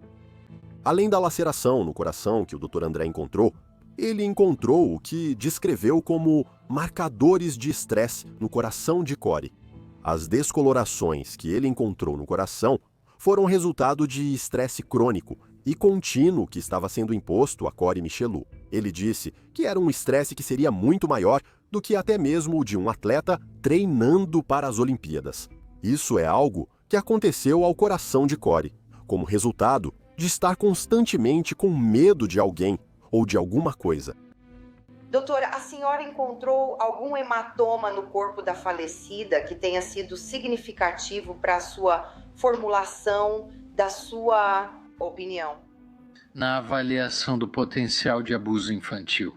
Não é tanto que as contusões elas sejam ameaçadoras à vida por si só, mas sim o padrão e a distribuição das lesões que sugerem que uma criança foi maltratada, né? E Corey tinha contusões em uma grande área do corpo de idades variadas, desde debaixo do queixo, na cabeça, no tronco, nas extremidades. Havia uma relativamente grande bem no lado esquerdo do peito. Então, minha preocupação não era tanto com a gravidade dos hematomas, mas sim com o padrão e a distribuição dos hematomas que sugeriam maus tratos infantis, abuso infantil.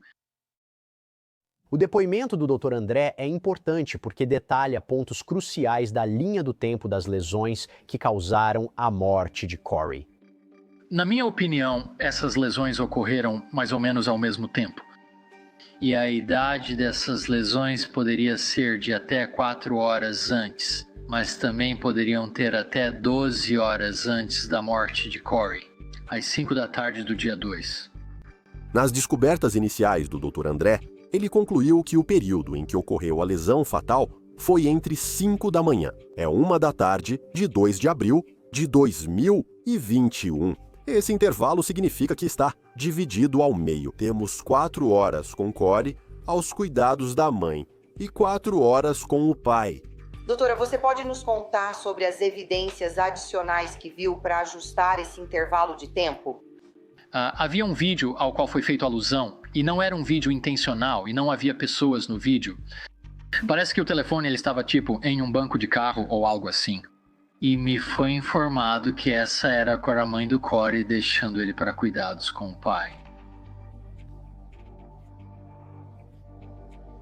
E eles estavam tendo uma conversa. Bem, isso foi por volta das 9 horas. Corey estava respondendo perguntas, ele estava conversando, ele estava normal, audivelmente.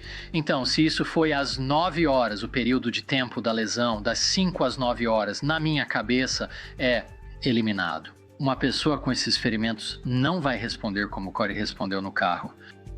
Isso nos coloca entre 9 da manhã e 1 da tarde. Não consigo restringir mais do que isso, mas tenho confiança de que esse é o intervalo de tempo em que Corey foi ferido. Ele me perguntou? Bem, ele é seu outro responsável, então é direito dele, ele precisa ver porque você foi ao médico. Eu só quero ter certeza de que ele veja isso. Não tenho certeza de onde ele está. Você vai ligar pra ele? Sim, ele está lá dentro, mas não sei onde. O carro não está aqui, estranho. Mas o advogado de defesa de Gregor, Mário Gallucci, questiona a linha do tempo do Dr. André. Você também disse que, inicialmente, deu sua opinião de que ocorreu entre 4 e 12 horas, certo? Sim. E então você mudou sua opinião com base em certas coisas que lhe foram apresentadas? Depois, certo. Incorreto. Ok. Eu não mudei de opinião. Minha opinião foi alterada ou modificada com base em novas informações. A opinião básica continuava a mesma. O período de tempo foi reduzido por causa de evidências adicionais que sugeriam que ele não poderia ter sofrido esses ferimentos antes das 9 horas. Não é normal um perito mudar de opinião, a menos que haja algo demonstrativo que o faça mudar de opinião. Então, quando o Dr. Andrews deu sua opinião inicial, isso colocou Brianna diretamente na linha de fogo. Agora, quando você se encontrou com o detetive Mitchell e com a senhora Lento, eles conversaram com você? Que se você colocasse isso entre o período de 4 a 12 horas, ele teria realmente estado sob os cuidados da mãe por parte desse tempo. Bem, eu sabia que ele só foi deixado sob os cuidados do pai para custódia às 9 horas. Então, independentemente de terem mencionado isso ou não, eu sabia que esse era o caso. Então agora, você está dizendo que viu um vídeo de 33 segundos de uma criança conversando com a mãe dele? Aliás, isso é diagnóstico ou não é diagnóstico? Certamente ajuda no diagnóstico, mas não é diagnóstico por si só. No entanto, uma criança não vai responder dessa forma se ela já tiver sofrido essas lesões que acabam sendo letais. Nós analisamos o tempo que ele passou com a mãe dentro desse intervalo e conseguimos dizer que, por um período significativo desse tempo com a mãe, ele está dormindo ou viajando de carro. Isso reduz bastante o período em que ele esteve com a mãe e conseguimos até restringir ainda mais esse intervalo de tempo, com a descoberta da gravação de áudio que Brianna fez em seu telefone, sem saber de Corey falando às 9 horas daquela manhã a caminho da casa de Chris. Você ouve Corey falando claramente, sem arrastar as palavras. Então pudemos usar esse vídeo para fornecer ao Dr. André. E como resultado, com base no comportamento de Corey nesse vídeo, ele conseguiu restringir o período da lesão fatal entre 9 da manhã e 1 da tarde, quando ele estava sob a custódia exclusiva de Cristóvão Gregor.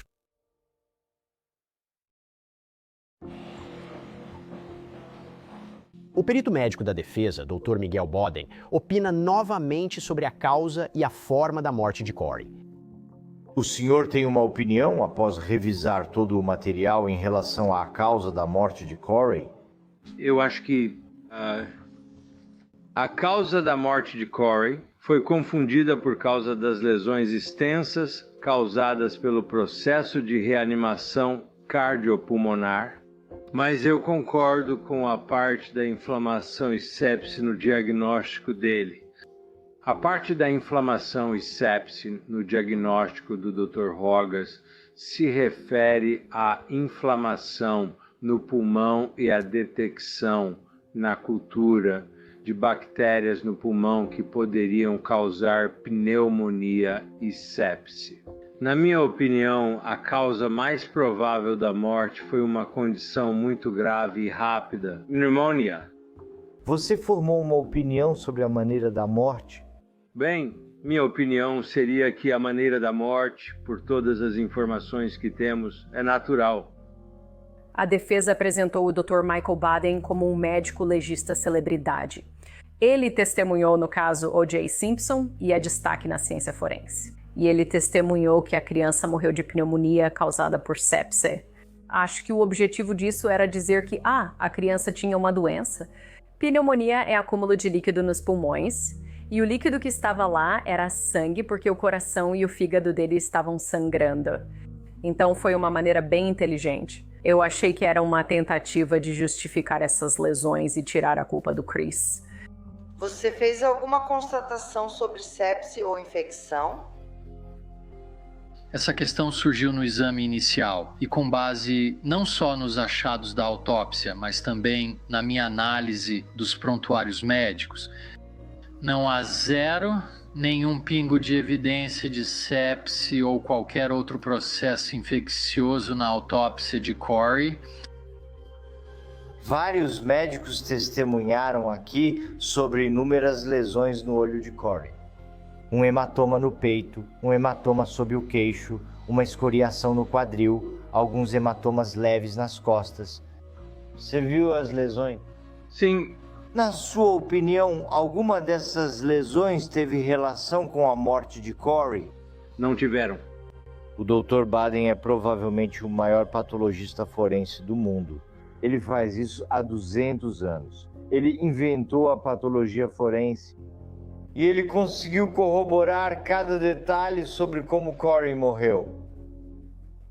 Ele analisou a anatomia, analisou a biologia, analisou a decomposição celular. Ele demonstrou que os hematomas no corpo dele não tinham absolutamente nada a ver com a morte de Corey. O testemunho do Dr. Baden, isso foi realmente comparado com o de Andrew, e isso fez com que fosse uma disputa acirrada no final.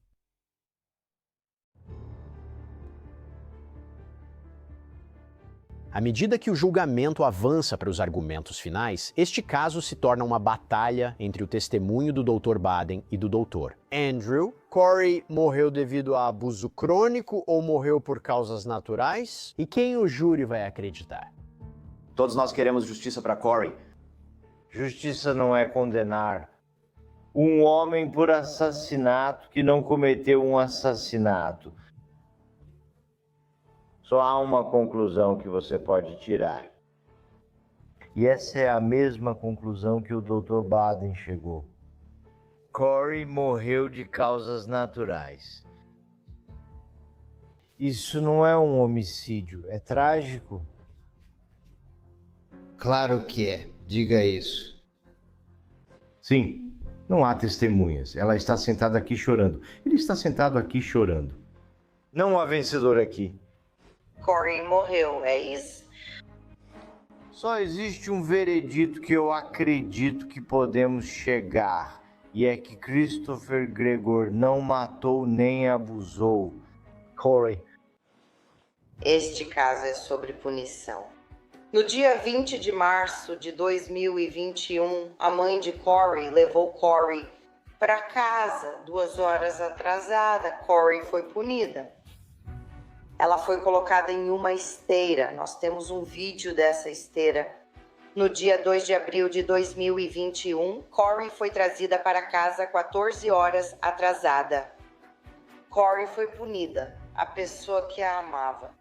O maior trauma causado por força bruta, que é abuso infantil? Este vídeo da esteira fala por si só. A esteira, senhoras e senhores, é o mecanismo da ré para abuso. Vocês podem usar este vídeo para mostrar que o que aconteceu no dia 2 de abril não foi um acidente ou engano, certo? Então, é assim que essas duas coisas se correlacionam. E nessa ordem judicial diz que o tribunal revisou a carta com os resultados da investigação, certo? E o pedido de custódia da Brianna foi negado. O que é realmente interessante sobre isso é que o tribunal não tinha o vídeo.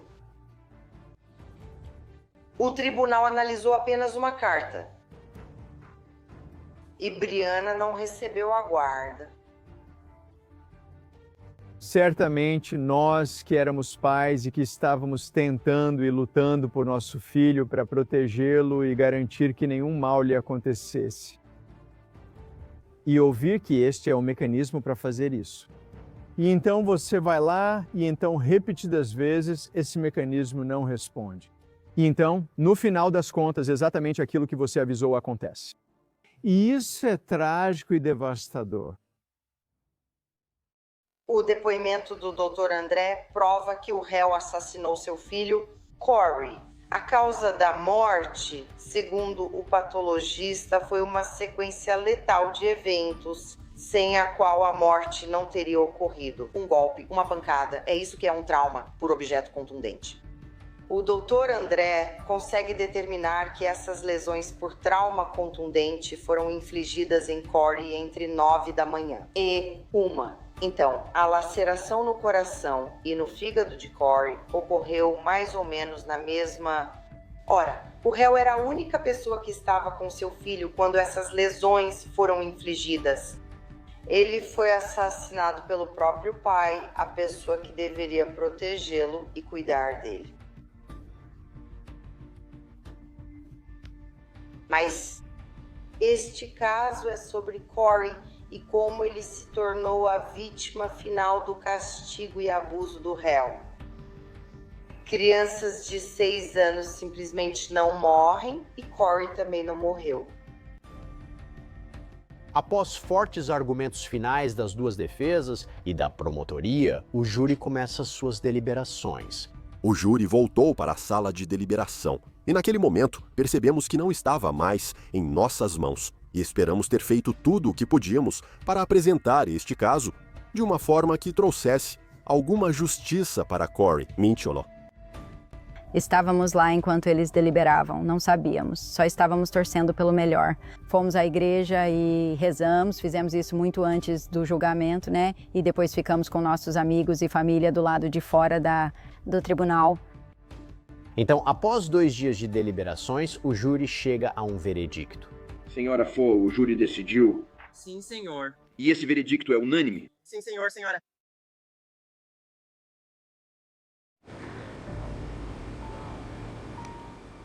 Senhora, lerei cada acusação. Por favor, informe o veredicto unânime do júri. Como vocês julgam a primeira acusação de colocar em risco o bem-estar de uma criança?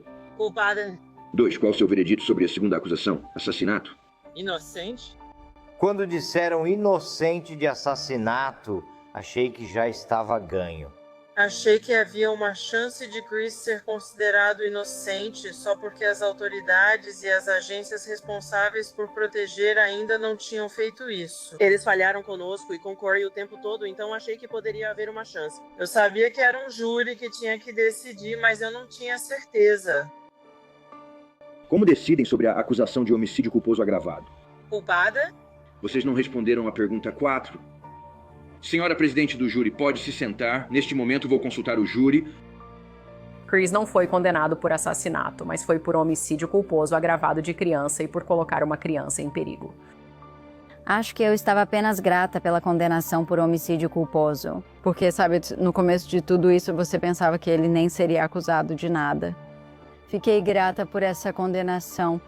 Neste momento, peço ao escrivão que registre e anote em ata que o veredito é unânime. Fiquei muito surpreso quando o condenaram por homicídio culposo agravado. Quero dizer, eu critiquei Andrews, Baden criticou Andrews. Não entendo como não acreditaram no Dr. Baden. A acusação de colocar em perigo na esteira deveria ter tido julgamento separado, sendo desmembrada. O júri nunca deveria ter visto aquela esteira. Aquela esteira, sem dúvida, é o único motivo pelo qual Cristóvão Gregor foi condenado no homicídio culposo.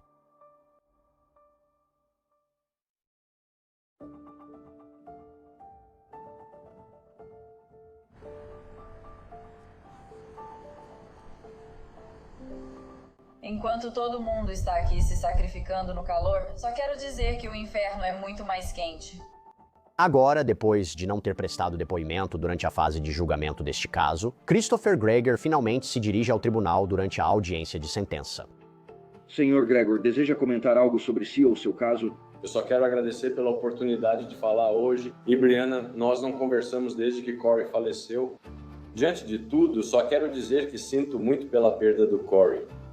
Ele era simplesmente o melhor, sei disso. Sentiremos sua falta para sempre. Os 2 anos em que conheci o Corey foram difíceis, mas os melhores da minha vida. Eu sinto que, do jeito que ele disse pra Brianna, sinto muito que você tenha perdido o Corey. Isso me fez querer gritar. O Corey não está perdido, senhor. Você o matou. Me desculpe, você acha mesmo que eu machucaria nosso filho, a pessoa mais importante da minha vida? O ocorrido em 20 de março foi imperdoável. Peço desculpas a você, Brianna, sua família e a minha por terem presenciado o tratamento dado a Corey. Ele não merecia isso. Garanto que em 2 de abril não fiz nada que causasse a morte de Corey. Eu não machuquei meu filho, eu o amava e ainda amo. Me arrependo de não tê-lo levado ao hospital antes. Eu não sabia o quão doente ele estava. Eu não sabia. Eu só achei que ele estava cansado. E independentemente de você acreditar na versão do Dr. Baden ou do Dr. Andrew sobre os acontecimentos, o resultado ainda é o mesmo. Corey se foi. Eu entendo que você tem um trabalho a fazer hoje. Meritíssimo, peço que me sentencie de forma justa, levando em consideração toda a minha vida e não apenas com base nos 12 dias. Era falso, ele não estava pedindo desculpas por nada, não significava nada, era uma droga. Antes da sentença de Christopher Gregor, Rebecca e Brianna Mikelow fazem declarações de impacto à vítima. Meritíssimo Corey sabia que ia morrer no domingo anterior à morte de Corey. 5 dias antes de morrer, Corey estava na minha casa se preparando para tomar banho. Ao tirar a roupa, ele estava coberto de hematomas. Virei-me para que Corey não visse minhas lágrimas. Assim que Corey se vestiu, nós sentamos na minha cama. Corey olhou para mim e disse: "Ei, Dima, vem ver o que meu papai faz comigo." Eu disse para ele que Deus vê tudo. A voz dele ficou bem baixa. Ele disse: "Por que ele não me ajuda?" Meu coração estava se partindo enquanto eu dizia para ele que Deus estava ajudando outra pessoa que precisava mais dele naquele momento. Naquele mesmo domingo, Corey estava lá fora escrevendo com giz na calçada.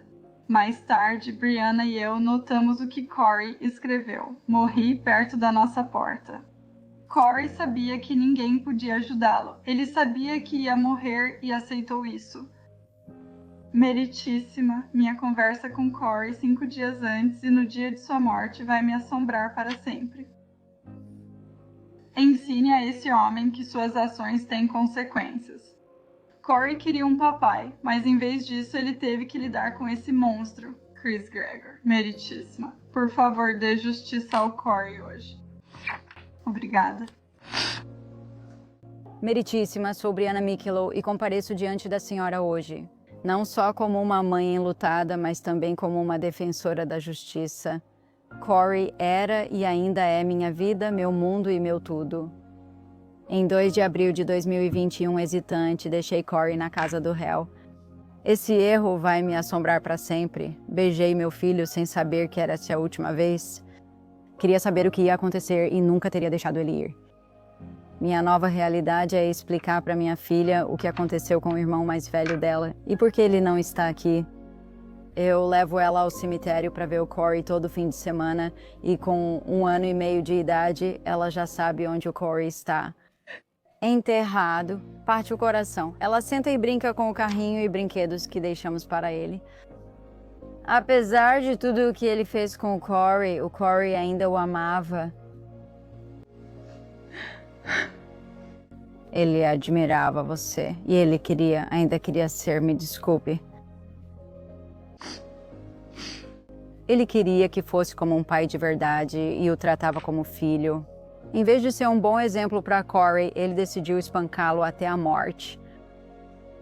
Eu te odeio por não ter me deixado me despedir do meu filho, mas agradeço a Deus que ele não viu seu rosto por último. Me desculpe, meritíssima. Corey deveria estar indo para o 5º ano em setembro, saindo com os amigos, praticando esportes e aproveitando a vida dele. Christopher tirou dele todo o seu futuro. Peço que não deixem essa injustiça continuar e que ele responda por suas ações.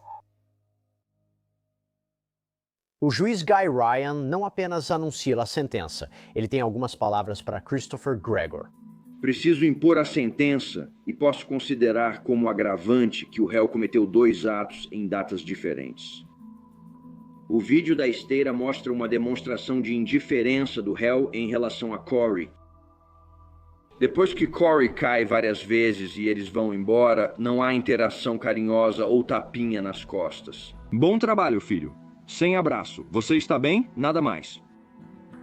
Embora eu respeite o personagem, as cartas dizendo que ele é um pai amoroso não se comparam a uma imagem ou a um vídeo, que valem muito mais.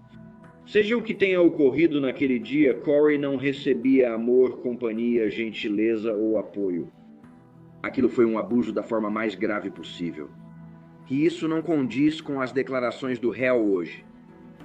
Na segunda acusação, homicídio culposo agravado, sentenciei o réu a 20 anos de custódia do comissário do Departamento de Correções. Na primeira acusação, por colocar em risco o bem-estar de uma criança, sentenciei o réu a 5 anos sob custódia do Departamento de Correções. Concluo que as acusações 1 e 2 devem ser cumpridas consecutivamente. Sempre que conseguimos condenar alguém por uma acusação relacionada ao homicídio, neste caso, homicídio culposo agravado, isso traz um pouco de justiça. Porém, nenhuma prisão ou punição trará Corey Mikelow de volta à vida de sua mãe. Fazemos o possível, mas sabemos que nunca preencheremos esse vazio. Tenho um noivo e uma filha. Tudo está ótimo, mas no fundo sinto que falta algo. Isso mudou tudo, sabe? Meu irmão faleceu.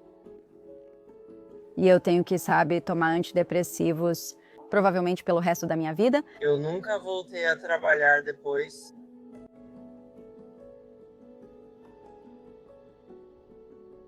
O tio do Corey, Dino. Meu filho faleceu 1 ano depois do Corey. Dino era um dependente químico em luta. Sabe, ele estava limpo há bastante tempo, mas acho que isso pode ter sido o que o fez perder o controle. Dino e Corey deveriam estar aqui, mas não estão. Falo sobre Corey para minha filha o tempo todo. Ela sabe o nome dele. Levamos ela para visitá-lo no cemitério. Eu só tento fazê-la o mais feliz possível e ser a melhor mãe que eu posso para ela. É aqui que o Corey está enterrado com a bisavó dele. Eles estão juntos. E é aqui que a gente vem sentar com o Corey. Não queríamos que o Corey ficasse sozinho, né? Então fazia sentido deixá-lo com minha mãe. Quando ele faleceu, eu vim aqui até 3 vezes ao dia e não queria ir embora. Agora eu diria que venho semanalmente, nos fins de semana com a minha filha, tipo todo sábado ou domingo. E em todos os feriados, claro. A gente costumava trazer cadeiras de praia e só sentar aqui, ou então um cobertor e ficava aqui sentada.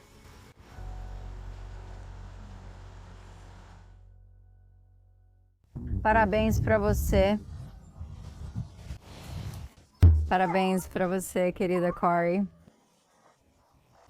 Parabéns para você. Pronto, pode assoprar. Que bom, né? Obrigada. Quer segurar eles? Eu não quero que Corey seja lembrado como o garoto da esteira ou o menino na esteira, porque ele era muito mais do que isso. É por isso que continuei falando.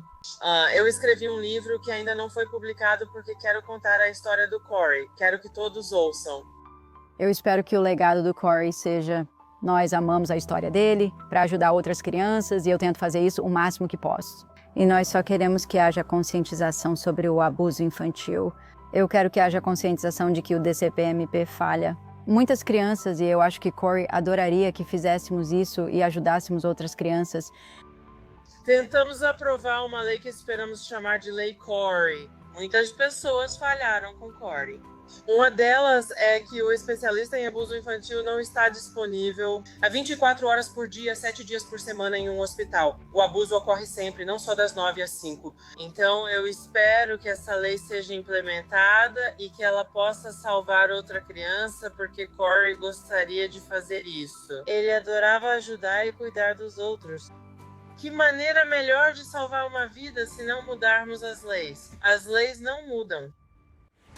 Rebecca e Brianna apresentaram o esboço do projeto de lei S4093 a um senador estadual de Nova Jersey. E os 3 pilares centrais desse projeto de lei são: A. Exame forense imediato obrigatório em casos suspeitos de abuso. B. Entrevistas independentes longe dos supostos agressores. E C. Coordenação em tempo real entre agências como prontos-socorros, pediatras, delegacias, escolas e creches. Brianna e Rebecca, eles esperam que, ao aprovar o que estão chamando de Lei Corey, isso não só possa proteger as crianças, mas também potencialmente salvar suas vidas, em casos futuros de abuso.